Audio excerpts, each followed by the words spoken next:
Wait a minute, that's not right. A shorter Monday Night Raw kicks off with 2 title matches. Dunn and Sheamus look to turn a Donnybrook match into a whiskey barrel rebellion. And there's a hurricane coming through, so let's keep it a great day to not be dead. Okay! And the news! And the news indeed, it was Monday Night Raw from St. Louis, Missouri. But first, we have a programming announcement that yes, Sports Zoo and I are in a mandatory evacuation zone for Hurricane Milton. So it looks like we're gonna have to evacuate here pretty soon. So we've already sent the graphics department away. So sorry for the streamlined show, but we're just gonna have to keep it moving and then we're getting out of here as soon as possible. So we'll see what we can do from parts unknown. For the rest of this week, we hope to give you some videos, but we're not quite sure how that's gonna work out yet. So stay tuned, folks, and apologies in advance if it isn't quite what you're used to seeing here on the channel.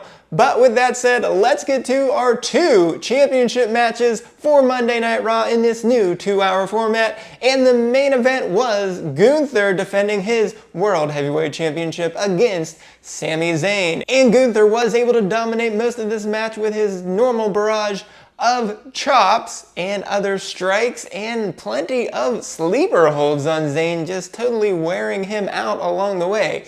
But eventually the action went to the outside and Zayn got the best of it, landing an exploder suplex into the barricade and following that up with a haluva kick that looked like it put Gunther down for good. But the problem in this match is that you can't win the championship with a countout, so Zayn had to carry Gunther back into the ring. But no problem there, as he was able to land a second straight haluva kick, so surely the match was over. Until Gunther suddenly rallied on a third haluva kick attempt, landing a clothesline that totally turned the tides of this match. Gunther followed that up with a dropkick and a powerbomb, and then another powerbomb, but Zayn amazingly rallied, kicking out at 1. And Gunther, in disbelief, just grabbed him and put him in one more sleeper, never to let go, with Zayn grasping for the rope, but he could not quite get there, so Sami eventually passed out and the ref had to stop this one. So Gunther retained the title for his second title defense, and he is still not lost since he was defeated by Zayn at WrestleMania, and he goes to 12-1. But for Zayn, he's now lost 3 out of his last 4 matches, and actually has lost 4 straight championship matches, though one of those was by DQ, so he didn't lose the title on that particular one. Nonetheless, he falls to 12-9 in one-on-one action. In our other championship match to kick off the night, we had Jey Uso defending the title for the first time against Xavier Woods. And this one was even for just a moment until the two battled on the apron, where Woods got the best of it and he landed a Death Valley driver and continued to dominate from there on out. So he went to put it away with a limit break elbow drop, but Uso was able to intercept him, landing a super kick and then finishing it off with an Uso splash to retain the title and defend the Intercontinental Championship for the first time. So Jey has now won 5 straight one-on-one matches and improves to 12-4. But for Woods, his unmasking momentum from last week is already gone and he falls to 2-4 in one-on-one action.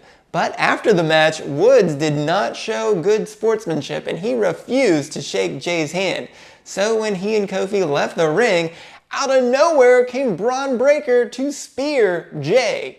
Then Kofi went back into the ring by himself because Woods refused to help, and he went for a Trouble in Paradise against Breaker, but after missing, he took a spear himself. Breaker wasn't done there, he went outside the ring, but with Woods caught unaware, he was hit with a running spear, and then just for good measure, Breaker went back into the ring, bounced off the ropes, and landed one more devastating full-speed spear. So I guess Braun Breaker fooled a lot of people last week, but right here on this channel, we said it was a little bit too strange for him to adjust that attitude just yet. So sure enough, he's right back on track to going after that IC title yet again. But maybe in the most entertaining match of the night, we had an old-fashioned Donnybrook match between Sheamus and Pete Dunne, where we had a bar set up at ringside and a whole bunch of whiskey barrels as well. And both of those items came into play when first Dunne got on top of the whiskey barrels, but Sheamus was able to hit him with the shillelagh 3 times in a row, so Sheamus climbed on top of the barrels as well, locked in his arms with the shillelagh, and then hit 10 beats of the Bowron, following that up with white noise through 2 tables that were set up right beside the whiskey barrels. So it looked like that would have been the end of things, but he had to get back in the ring, so Sheamus then delivered a kneecap and a Celtic cross, but somehow that too did not put Dunne away. So Dunne was able to recover, and he grabbed his favorite new weapon, the cricket bat, slammed Sheamus's back with it, and then hit him twice with bar drawers. So with Sheamus down on the apron, he was able to grab some zip ties from the bar and handcuff him behind his back with those zip ties. Dunne then followed that up with a big boot to Sheamus's face, and you thought that also would have been it. But no, so Dunne again grabbed that cricket bat, but when he turned around, Sheamus landed a kneecap out of nowhere, followed that up with a brogue kick, and won the match.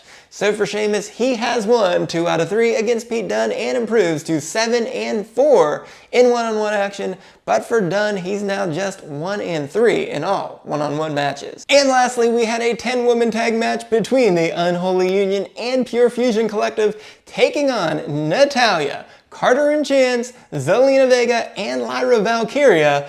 And if you were worried about the women's division when we dropped from 3 hours to 2, well, you just saw that we're gonna throw everybody into a match and see what happens, because this thing broke down almost immediately after Zoe Stark made fun of Katana Chance's mask, and I think she looks just great as always, so come on now, Zoe, come on. But after things broke down, they barely ever got back together, but at least we had time for Lyra Valkyria to land a leg drop off of the top rope on Sonya Deville to get the win. And surprisingly enough, there was not a brawl after the match, so I guess that was fairly civil of all of them. Nonetheless, it was obviously the first match between both groups, and we do not expect that to continue in the future, and we at least sure hope it does not. But with that, let's go beyond the mat for Monday Night Raw. Well, yes, as we said off the intro, CM Punk said it was a great day to not die in St. Louis, Missouri, and sure enough, he looked to be in pretty bad shape, and he thanked a whole bunch of people, including his doubters, telling them to keep doubting him. But it sounds like he's going to need a break after that, and he doesn't know when he'll see us soon, so we'll just see just how long he'll be out of action. But just as CM Punk was leaving, Seth Rollins came out and stared him down, bumping him on his way to the ring, and then saying he hopes Punk gets well soon so that he can then be the one to take him out. And also later, Ethan Page also wants a piece of CM Punk after Page said that he cost him his match in the NXT Championship match last week. But back to Rollins, he told Big Bronson Reed that he was about to make him famous and that he would take a match with him anytime, anywhere, so we'll see just when that happens. In the locker room, we saw The Miz talking to Karrion Kross, but Miz said there is no Miz Final Testament thing going on, and at that point, R-Truth, again, as always, came in saying that he forgave The Miz for what happened last week, saying that The Miz must have been confused because Truth is no longer in the Judgment Day. But of course, The Miz said he was not confused and that the Awesome Truth is over, and of course, that it led to The Miz challenging Truth to a match next week. But while Miz and Karrion Kross were speaking, we of course had some technical issues, and sure enough, if I did some Chad Gable type snooping, I would say that was the Wyatt Six coming through with a message for The Miz that he just better watch out. And speaking of matches next week, Jada and Bianca accepted Damage Control's challenge, so those two groups will go head-to-head for the Women's Tag Team Championships next week. But speaking of the Judgment Day, Raquel Rodriguez is now apparently the driver for Liv Morgan and Dominic Mysterio. But Jackie caught up to them immediately, asking if Raquel was now a member of the Judgment Day, 2 times they avoided the question, so they just decided to leave and get out of there. So that was a pretty strange and short appearance for those 3 at Monday Night Raw. And lastly, several times throughout the show, WWE kept referencing an incident that happened backstage after Bad Blood. And I don't really know what happened there because it was only a social media statement that they released from Triple H, and since I don't really know anything about social media, I can't really comment on what that is, so I guess I too will have to wait for SmackDown. But I certainly have a bad feeling in my stomach about this that I guess I'll just have to keep fighting for now. But with that, let's go to STFs. And in this week's STFs, well, there was no Judgment Day edition. There was no post-match attack by PFC. Big Bronson Reed wasn't there. And Drew McIntyre didn't show up either. So we only have one thing. Braun Breaker was back at it with 4 different spears, 1 to Kofi Kingston, 1 to Xavier Woods, and 2 to Jey Uso, so of course he will pick up a fine. Gunther avenges his WrestleMania loss by putting Sami Zayn to sleep. Jey Uso defends his IC title for the first time, but Braun Breaker is back for more. And Sheamus doesn't need hands to win the Whiskey Rebellion. I'm Dr. O'Kay reporting on the WWE, where everything is okay, as long as Sports Zoo and I get out of here.